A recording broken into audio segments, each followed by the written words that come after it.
Welcome back guys, this is Vishu from Savage Camp, and in this video we are going to look at named tuple. So this is another part of collections, and the idea about using all of these things is not so you remember each and every one. It's for you to have an idea so that when the situation arises, you're not trying to write code to do something similar to this which is already predefined. Like if you have an idea about this existing, you can just look this up. So without further ado, let's create a variable myInfo is equal to named tuple, and you will see these fields. The only two things you need to declare is one, the name of the class, and you have to put in what you're passing in. So suppose I put name and space age. I'm not separating this with a comma, it's just a space. So if I want to write something about me, I would say me is equal to my info, and I am just going to put in my name and my age. So what happens is when you pass in these arguments, it is going to the variables that you defined in my tuple. So if I print me and run this, you will see info, which is our class name, and it would give name is equal to Vishu, age is equal to 29. Now what if I include the city? Remember, we don't have a default parameter over here, so it is going to throw an error. So in here, you also, this uses lambda function like we saw, xyz, and then it does something with it.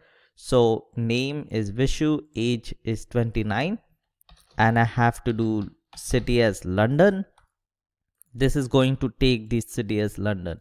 Now I can also do occupation, and I can put engineer, and this is going to run and properly give me all the defined values. The whole idea about this is you can do me too is equal to my info and put in a random name, put in a random age, put in a random city, put in a random occupation, and run me and me too. And this is going to give you the same things again. So you define what you want and then you pass in the variables to that function. Now the other way to do this is, let's remove occupation and we can convert this into a list. So I can do this.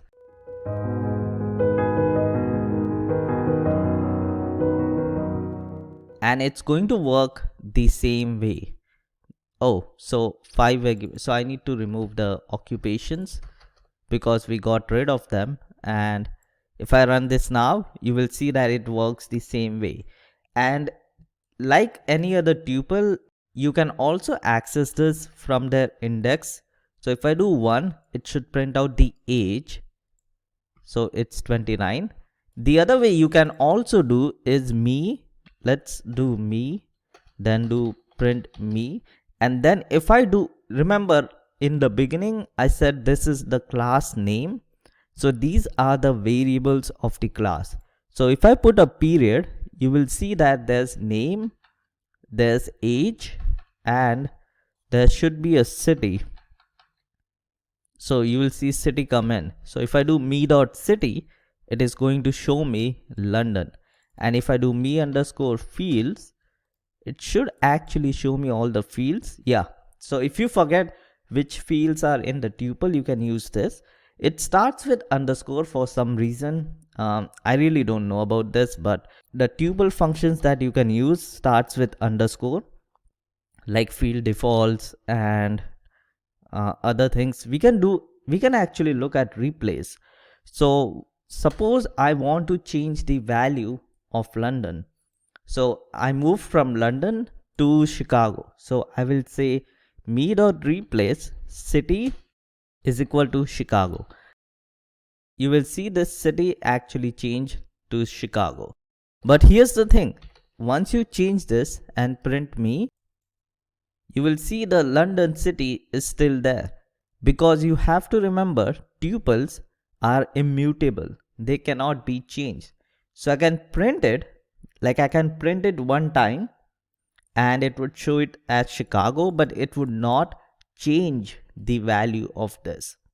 So to change this, you have to put me to let's do m2 is equal to me dot replace, and here you will print m2.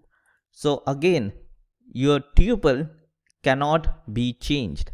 So you have to create a new tuple where you pass in me, which is my information, and you use the underscore replace to put in the new value.